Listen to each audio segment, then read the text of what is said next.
आंध्र प्रदेश के वज़ीर आला चंद्रबाबू नायडू ने भोगापुरम एयरपोर्ट के दौरे के दौरान मुख्तलिफ तरक्याती उमूर पर खिताब किया। उन्होंने कहा कि शुमाली आंध्रा के लिए भोगापुरम बैनुल अक़वामी हवाई अड्डा एक अहम मंसूबा है। उन्होंने एक प्रेस कॉन्फ्रेंस मुनक्किद की और इस मौके पर आला ओहदेदारों के साथ बातचीत की और कहा कि अवाम को इसे आलमी मियार के तरक्याती दरवाजे के तौर पर देखना चाहिए। वज़ीर आला ने अपने साबिक़ा दौरे हुकूमत का हवाला देते हुए कहा कि उन्होंने हैदराबाद की तरक्की में अहम किरदार अदा किया। 5 रोज़ा वर्क वीक और खुसूसी ट्रेनों जैसे इक़दाम भी मुतारिफ कराए। चंद्रबाबू नायडू ने यह भी कहा कि मुत्तहिदा आंध्र प्रदेश के दौर में की गई तरक्की का फ़ायदा आज भी तेलुगु अवाम को हासिल हो रहा।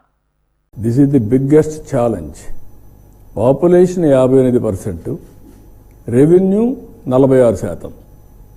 లాస్ ఆఫ్ క్యాపిటల్ అగమ్యగోచరం, ఎక్కడ కూర్చోవాలో తెలియదు. బస్సులో నుంచి పరిపాలించాం. పడుకోవడానికి రూమ్ లేదు, ఉద్యోగస్తులు రావడానికి ఇది లేదు. అప్పుడు అక్కడి నుంచి తెప్పించినప్పుడు ఇక్కడ చూస్తే శనివారం ఆదివారం 1 డే ఎక్కువ హాలిడే ఇచ్చారు. 5 days ఏ వీక్ తీసుకొచ్చారు. స్పెషల్ ట్రైన్స్ వేయించాం. మళ్ళా అక్కడ ఫ్యామిలీస్ ఉంటారు కాబట్టి పోవాలి కాబట్టి ఉన్న పళంగా హ్యూమన్ యాంగిల్ అలాంటిదంతా ప్రయాణం స్టార్ట్ చేశాం. 2 రాష్ట్రాలు కూడా ఆ రోజు నేనే అభివృద్ధి చేశాను. సమైక్య ఆంధ్రప్రదేశ్లో తెలుగు జాతి కోసం చేశాం. తెలంగాణకి వెళ్ళింది. నేను ఎప్పుడో ఒకటి చెప్తాను, నాకు రిగ్రెట్స్ లేదు. అక్కడ తెలుగువారు అనుభవిస్తున్నారు ఆ ఆస్తులన్నీ. ఒక ప్రభుత్వం పనిచేస్తే ప్రజలు ఎంత భాగస్వాములు అవుతారు, ఏ విధంగా సపోర్ట్ చేస్తారు, దానికి భోగాపురం ఎయిర్పోర్ట్ ఇనాగరేషన్ ఒక బెస్ట్ ఎగ్జాంపుల్.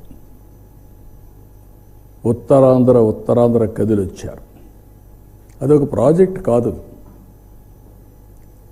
అది వాళ్ళ కలలకు రెక్కలు, నాంది, కేంద్రం.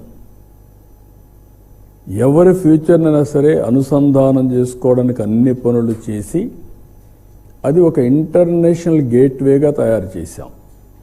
ఇరిగేషన్, ఎంప్లాయ్మెంట్, ఏఐ, స్టీల్ ఒకటి కాదు, అన్నీ కూడా కల్మినేషన్. అది ఆ యాంగిల్లో ప్రతి ఒక్కటి మీరు చూడాల్సిన అవసరం ఉంది.